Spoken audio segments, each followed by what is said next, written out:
Now we are entering into the realm of deep tendon reflexes, since the superficial reflexes we have dealt. The deep tendon reflexes are elicited by activating the stretch receptors.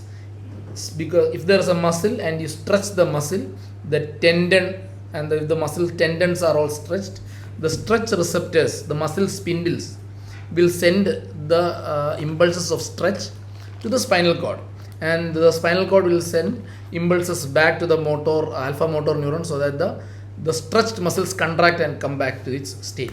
The stretch reflexes are very very important in the sense that each muscle is innervated by each area of the each area of the brain. Maybe like the trigeminal nerve, if you are going to check via the jaw jerk, what is going to happen is it's going to check the brain stem areas, because the trigeminal nucleus is there. If you check the biceps jerk and you check the stretch reflex of the biceps part, what is going to happen is it is going to check the C5 C6 area, because the biceps comes from the my musculocutaneous nerve C5 C6. So you are checking that area, the vertebral level.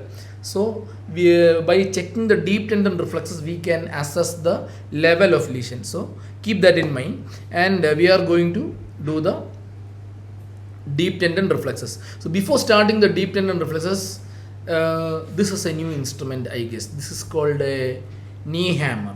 Okay, so this is the knee hammer. This you can see the whole thing. Is the background? Okay. Yeah, this is the knee hammer.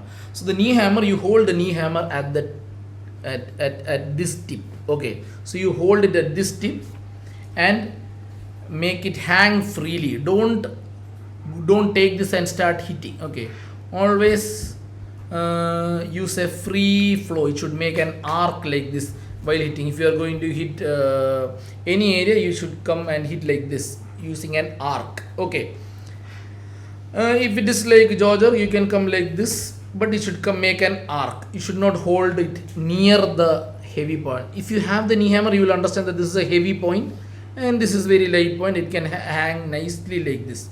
Don't hold it near its heavy part.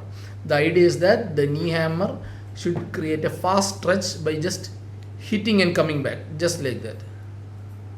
It should move freely like this. Okay, so this, wherever you are hitting, you hit it freely. Don't hit like this to all parts of the patient. I'm just showing you this. Okay, so now the first, so the arc is formed by the weight. The weight will cause the arc. Like, see this, how the weight is. I'm not hitting it like this. It's the arc that allows it to fall and hits. So yeah, see that? Yeah. So that's it. Always keep this arc flowing. The weight should lead you. So now first we are going to check the jaw jerk. So what you are expecting is you are slightly opening the mouth just like this, and then keep your thumb on top of your chin like this, and with the knee hammer hold it at the bottom, make an arc and strike this area. When you strike this area, what will happen is it will create a small stretch of the whole jaw like this. It will open up like this, and what is going to happen is the medial pterygoid inside is going to get stretched, and that stretch will produce a reflexive closing of the mouth. Okay, so that is what we are trying to get. And understand that jaw jerk is not usually seen. It's not a common reflex to get, but Anish bro has it, so I think you might enjoy watching it. I'm explaining this. This is not how you do the test. I'm just explaining while I do it, so that you understand. Okay, you keep your left thumb on top of the chin like this, mildly open. Ask the person to let go. If the person is clenching their fist, you will never get this test. Ask the person to let go. In all the deep tendon reflex tests, always ask the person to relax. It's the most important step. In any deep tendon reflex, if the person is holding like this, no reflex is going to come. So the point is, ask the person to relax and be calm. And if you are you are hammering technically, so you can make the person get used to it and things like that. Make sure about this. So you hold the chin like this, ask the person to relax the jaw, keep it slightly open, hold it at the bottom, create an arc. When it comes like this, it will come and hit the chin, and this jaw will slightly go down, and that will produce a reflex closing of the mouth. I guess I'll keep it closer to Anish bro so that you can see it more clearly, I guess. So yeah, the test is going to happen. ഞാൻ മറ്റേ ഇവിടുത്തെ ഞരമ്പുകളുടെ കാര്യം നോക്കാൻ വേണ്ടിയിട്ടാണ്, വായുടെ നീക്കമൊക്കെ നോക്കാൻ വേണ്ടിയിട്ടാണ്.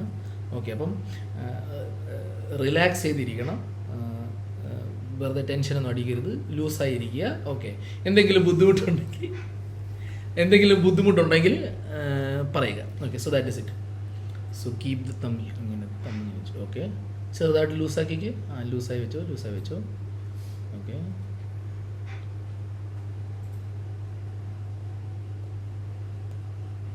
did you see that? Sometimes കിട്ടില്ല. Yeah, did you see that? So this is the jaw jerk. Okay, so this is how you get a jaw jerk. And generally jaw jerk can be taken as a sign of hyperreflexia also, but it is normal also. So that is about it. So that is about the jaw jerk. And jaw jerk, there is no right and left side. When you are asked to check the jaw jerk, there is only one jaw jerk. You just pull it, both things. It is bilateral. So next is biceps jerk. Biceps jerk, what we are trying to achieve here is you got to find, I think you sit here and I will stand on the right side, because otherwise the person won't be able to see the biceps, I guess. Okay, alle left കയ്യിൽ കാണിക്കാം, like I said.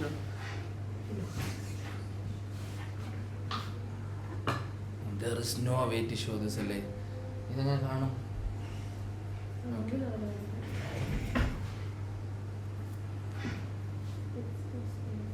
Left, okay. So the thing is, the bicipital tendon is somewhere here. Okay, you have to check this. You have to check for this bicipital tendon somewhere here. And the idea is, don't hit directly, it is painful. So you keep your thumb on top of the bicipital tendon and hit on your own thumb. When you hit your own thumb, this will press, and this pressure will cause the biceps to stretch, and it will cause a contraction. And one thing to notice is, whenever you are checking for these deep tendon reflexes, expose the whole muscle if possible, because sometimes the hand won't move like this. There might be just a small flicker of movement in the muscle, and you should be able to see it. So all these things you have to keep in mind. So we are going to do the test, and one thing to notice is it is not very intuitive to do this. So the position is like this. You take the left hand of the patient. If you are checking the left hand of the patient, you take the left hand and keep it on your arm like this. Rest it like this.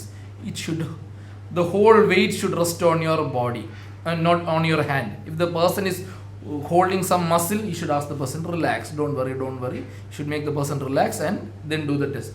And this is the position. Okay, if it is on the right hand, you won't be able to use the left hand and hold it like this. It is easier to take it and hold it like this.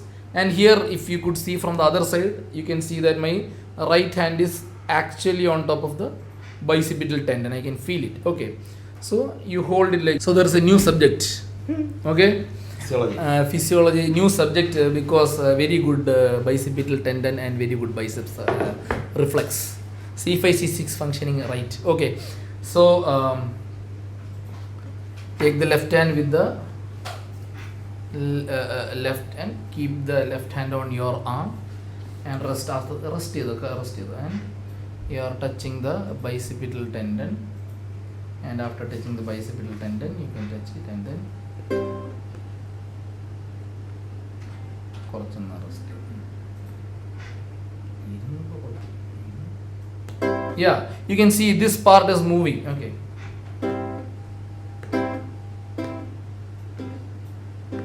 so this is what is happening. Okay, this whole muscle is moving. You can feel it's more of a feel you get on your biceps thing. Okay, and then for the left hand also you can do like this, feel for the biceps tendon and get Look at the